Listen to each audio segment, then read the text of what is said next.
Hi students, welcome back to my channel. మన previous వీడియోలో intermediate first year students కోసం atomic structure అనే chemistry lesson మనం explain చేసుకుంటూ ఉన్నాం కదా. సో నిన్న చేసిన వీడియోలో మనం ఎక్స్ప్లెయిన్ చేసుకున్నాం కదా, ఆటం అంటే ఎలా ఉంటుంది, electrons, protons, neutrons, charges, masses మనం ఫైండ్ అవుట్ చేస్తాం. ఎక్స్ అనేటువంటి ఒక ఎలిమెంట్ ఇచ్చి దాన్ని ఆటమిక్ నెంబర్ మనకి జెడ్ ఇచ్చి అలానే ఆటమిక్ మాస్ నెంబర్ ఇచ్చినప్పుడు నెంబర్ ఆఫ్ న్యూట్రాన్స్ మనం ఫైండ్ అవుట్ చేయాలి. ఎలా చేస్తాం? So n equal to a minus Z అంటే ఆటమిక్ మాస్ నెంబర్ లో నుంచి ఆటమిక్ నెంబర్ ని మనం మైనస్ చేస్తే మనకు నెంబర్ ఆఫ్ న్యూట్రాన్స్ వస్తాయి. ఎలా వస్తాయి? మనకు మీరు 10th క్లాస్ లో తెలుసుకున్నారు, న్యూక్లియస్ లో ఉన్నటువంటి ప్రోటాన్స్ ప్లస్ న్యూట్రాన్స్ కలిపి మనకు ఆటమిక్ మాస్ నెంబర్ అంటాం చెప్పుకున్నాం కదా. So atomic mass number A equal to ఏమవుతుంది? ఇక్కడ మామూలుగా అయితే ఏ ఈక్వల్ టు న్యూక్లియస్ లో ఉన్నటువంటి ప్రోటాన్స్ ప్లస్ న్యూట్రాన్స్. సో మరి ప్రోటాన్స్ అంటే ఏంటి? ఇక్కడ క్లాస్ లో మనం ఏం చెప్పుకున్నాం, atomic number is nothing but number of protons అని చెప్పుకున్నాం కదా.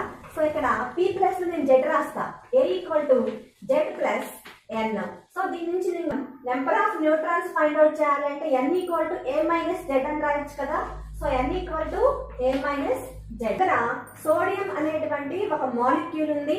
సో ఇక్కడ సోడియం ఆటమిక్ నెంబర్ వచ్చేసి 11, అలాగే ఆటమిక్ మాస్ నెంబర్ వచ్చేసి 23 కదా. ఈ number of neutrons equal to atomic mass number లో నుండి మనం ఆటమిక్ నెంబర్ ని మనం మైనస్ చేస్తే ఎంత వస్తుంది? 12. సో నెంబర్ ఇక్కడ నేను ఇంకొక మాలిక్యూల్ తీసుకున్నాను, మెగ్నీషియం 12, 24 ప్లస్ 2.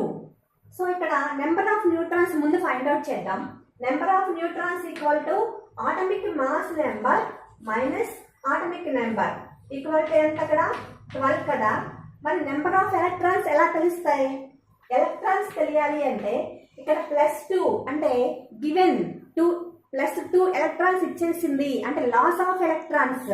సో ఈ 12 లో నుంచి మనం ప్రోటాన్స్ లో నుంచి ఈ 2 లాస్ అయిన ఎలక్ట్రాన్ మనం మైనస్ చేసినట్లయితే 12 మైనస్ 2 ఈక్వల్ టు 10.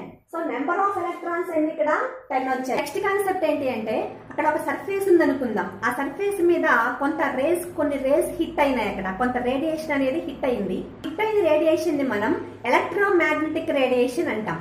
సో ఇక్కడ different kinds of electromagnetic rays మొత్తాన్ని మనం ఒక చోట తీసుకొచ్చినట్లయితే దాన్ని మనం ఎలక్ట్రోమాగ్నెటిక్ స్పెక్ట్రమ్ అంటాం. సో ఈ ఎలక్ట్రోమాగ్నెటిక్ స్పెక్ట్రమ్ మనం అబ్జర్వ్ చేసినట్లయితే లెఫ్ట్ సైడ్ నుంచి రైట్ సైడ్ కి వెళ్లే కొద్దీ వేవ్ లెంగ్త్ అనేది పెరుగుతూ ఉంటుంది.